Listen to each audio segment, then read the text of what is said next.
So there's one big problem when it comes to filmmaking. Whether you're a seasoned cinematographer or an aspiring filmmaker, the art of lighting can make or break your visual storytelling. And there is one big problem when it comes to lighting. Traditional lighting setups have their limitations and they're difficult to work with. They're rigid and they often require elaborate equipment. But now with Davinci Resolve, you can actually change the lighting yourself. So picture this, with OFX Relight, you will be able to seamlessly incorporate light sources into your scenes, bringing unparalleled realism into your objects. So Relight allows you to add light sources to your scene, realistically illuminating the objects within. Unlike a power window whose shape is fixed on the screen, Relight analyzes the shapes of people and objects to create a surface map. And it uses that map to reflect light appropriately. And it then uses that map to reflect the light. When dialed in, this effect can provide the illusion of light following the curves of an object, reflecting off highlights and disappearing into shadows. By default, adding Relight to a node will create the map and add a light in one step, so it can be slow to work with. However, there is a way out. Fortunately, it is possible to split the work across two nodes, catching the analysis in the first node and adjusting the light positions in the second node. So here's an example node graph splitting the Relight in two. First of all, I will show you my color management settings. And always remember, color management is the base of your work. Today I will be working with Davinci YRGB color management with timeline color space in Davinci YG Intermediate.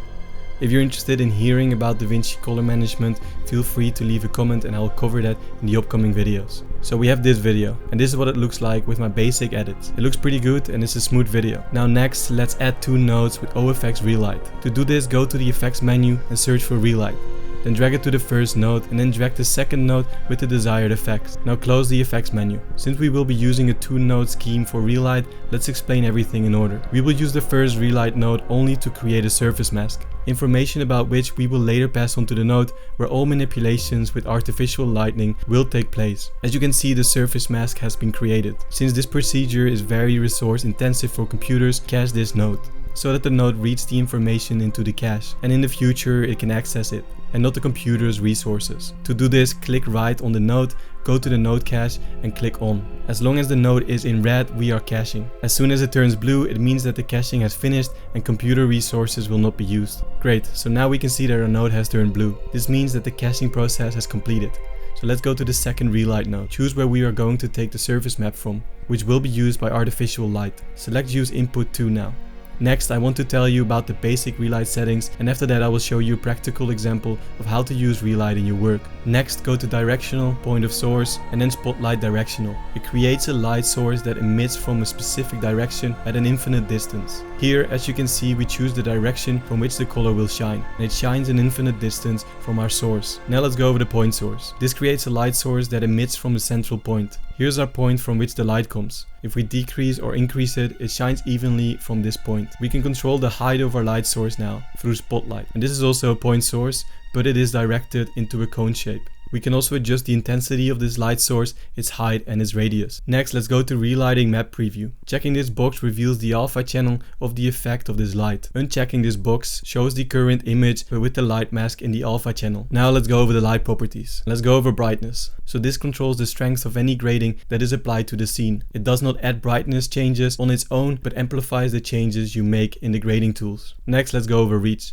This controls how much reflections will dim with distance from the light source. And then we have contrast, and this determines how harsh or gentle the gradient in between light and dark is. Here there's very strong contrast and fairly weak contrast. I can see smooth transitions between the gradients. Now let's go over surface properties and glossiness. This gives the illusion of a metallic sheen to reflective surfaces. It works best if you have some metal objects or cars in the frame. And then there is specularity. When there's any glossiness added, this controls how metallic or shiny that glossiness is. And then lastly, we have shadow softness. Then shadow softness controls how much the light penetrates into shadows due to ambient reflections beyond where it would reach otherwise. And then lastly, we have spotlight, which is shown only with spotlight option enabled. If we switch to point source, the spotlight menu disappears. If we turn on spotlight, this item appears, which is the beam angle, and it sets how broad the cone of light is. This control is also available graphically in the viewer. Then there is edge softness, and this controls the softness of the edges of the light cone and the beam, from very sharp edges to as soft as possible. Then there's light position controls, and these controls are for the position of the light emitter for all light types. They can be adjusted directly, but more easily they can be adjusted graphically in the main viewer. So you need to ensure that the main viewer's mode is set to open effects text overlay with the icon at the bottom left. And now we have all the settings sorted out. So I want to show you now how we can use this tool in practice using the example of Spotlight light source. So we have an image in front of us, and we can see that the girl has an overlight on the center part of her t-shirt. Let's try to make it less noticeable. To do this, let's turn on Relight Map Preview and set our artificial light source so that it hits only the girl's t-shirt. Like this, let's lower the light source a little bit so that it doesn't capture the arm. And now that this is done, we've gotten rid of the overlighting on the t-shirt